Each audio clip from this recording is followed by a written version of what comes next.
Hello and welcome to another video. Today I have this Lutron Caséta switch. It's a smart switch with a dimmer function and it has a remote, so you can have it sitting on your end table or side table at the bed, or you can mount it on the wall at a second location, make a three-way switch out of it. So we now have the switch installed. I hit the power button and as you can see it goes to all full brightness. Now as you hit the lower switch or press and hold, you can see it getting dimmer. So I'm gonna go ahead and install it on the video today so you kind of have a way to figure it out from my video. Your wiring situation may be slightly different, but you would still find it useful looking at one of the other videos if you're not too familiar with wiring and things like that. So let's go ahead and open this up. They do include this quick start guide in case you need instructions, and you do have to cut around the box to get the switch out. So this is the remote control for it. So you have the light on off as well as the brightness control or dimming control. You will need dimming LEDs. This part here is essentially for the mount, so for the wall mount. You don't necessarily need a faceplate unless you want to make it look like a mounted switch, but this plastic part here, essentially this is the adhesive. You take that off, stick it onto the wall, and then you just mount your key or mount your switch on it just like that, and then you pull it off when you need it. As far as the battery, there's a notch here where you put like a Phillips head and prop it open, and then you can change the battery, and there's just a button cell. So the remote is already on. As you can see, the green light blinks when I press a button. This is the switch itself.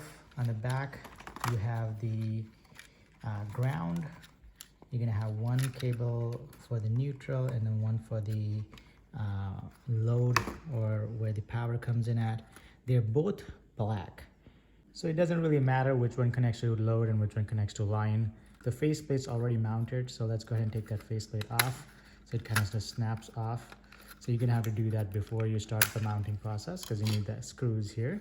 So these screws will screw onto the switch panel. So you can potentially take this panel off here if you wanted to try a different panel, but we're gonna leave it on because this is the panel I want. All right, they also give you these extra wire binders or wire guards in case you have extra cables in there that you need to cover up. Okay, so I'm gonna go ahead and unscrew this plate. You do want to make sure you know which switch, circuit breaker switch corresponds to this room, so that you can turn that off before you touch the wiring.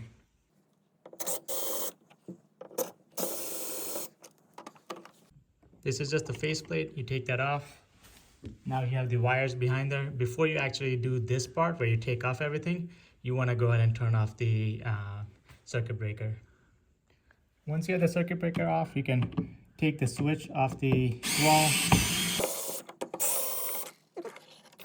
There are two black wires. I guess that's why they have the black corresponding on the Lutron. So depending on the way they wired your switch, your wire may be poked into a hole behind like this circular hole. They might have poked it there, in which case you'll have to insert a little flathead in here to pop that wire loose. I have a Phillips screw, so I'm just gonna unscrew those. And same thing with the ground over here. The ground will be the bare copper or whatever's connected to the green screw there.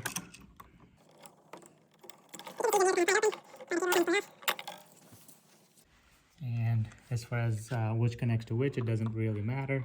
You do want to straighten out those wires before you connect them. So as you can tell here, I'm going to need those connectors, wire connectors that are provided in the kit, in the Caséta kit, to connect the wires. So as far as the Lutron kit, Caséta kit, it does have a flaw to it. It needs a separate device to make it a smart switch, and that's why you're not using neutral here. If you get a different kind of smart switch that has a built-in device to make it smart, you're gonna have to use the white wire in there, which is the neutral wire. So if you look in there, it's already connected off, closed off, but that's the wire you would have to open up and use if you wanted to connect a neutral. This, if you needed to connect to a smart device, you're gonna have to buy a separate device that wirelessly connects to your to your switch and makes it smart. And that's also sold by Lutron. I'm gonna connect the ground first. I always connect the ground first just because it makes me feel safer. I don't know if it's actually safer that way, but so you're gonna kind of wrap this cable around there.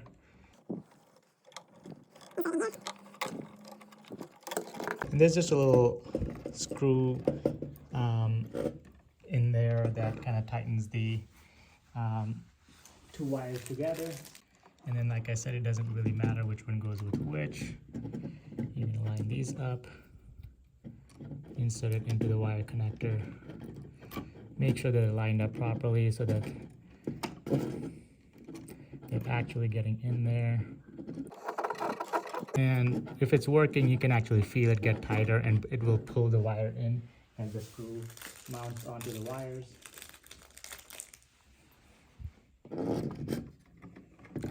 And same thing with the third one.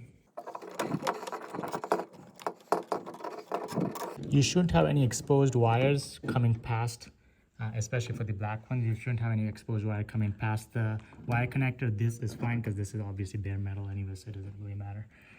Once you have this done, before you screw this all in, you want to go back and turn on the circuit breaker and check if it works.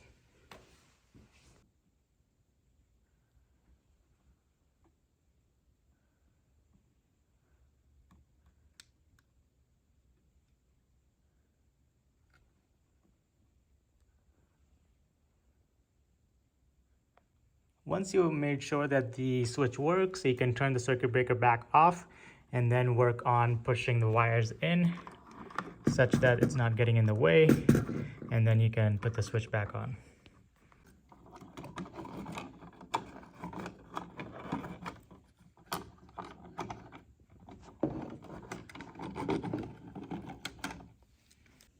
So they did provide these two longer screws, so I can feed them through this hole right here and then get to the box in the wall. And as you can see, they're wide, those holes, so you need to make sure you align with the wall and then make sure it's straight. So you can potentially put it in at an angle, so you want to make sure you straighten it out before you're done with the job.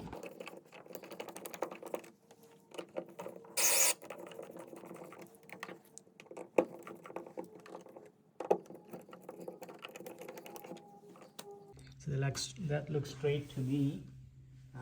The actual faceplate will just snap on. So you can always take this faceplate on and then straighten it out if it looks at an angle to you after the fact. So that's how it looks. This remote is the exact same size as that switch. So if you can potentially get a similar faceplate and put it around there and make a second switch somewhere and make it a three-way. I'm gonna go ahead and turn the circuit breaker back on and show you how it works.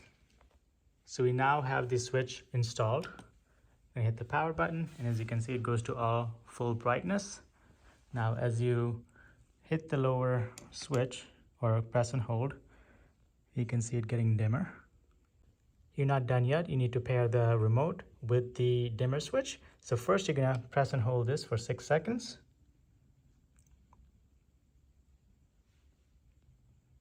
Once you've done that, you're gonna press and hold this for 6 seconds.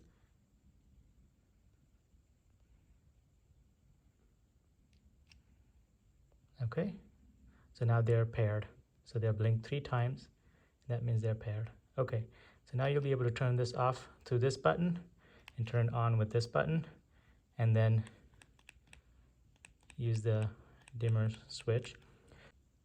To set a favorite brightness level, you're gonna reduce the brightness to whatever you want and hold the favorite button for 6 seconds, and it's gonna blink, and that's how you're gonna know it's saved. So as you can see, that blinked. You're gonna turn that off, turn it back on, it's gonna turn on to that level. You hit the favorite button, and it's gonna reduce it to the same brightness that you favorited. If you're at max brightness, you can press this button and it will dim to the level you want. If you're off and you want to go to the favorite brightness, you can just hit this button and it'll take you to the favorite brightness. So, this remote does add that, desired brightness feature rather than just using the wall switch, which you cannot save a desired brightness. But this is it for this video. If you like this video, give me a thumbs up. Otherwise, like, subscribe, and I'll see you in the next one.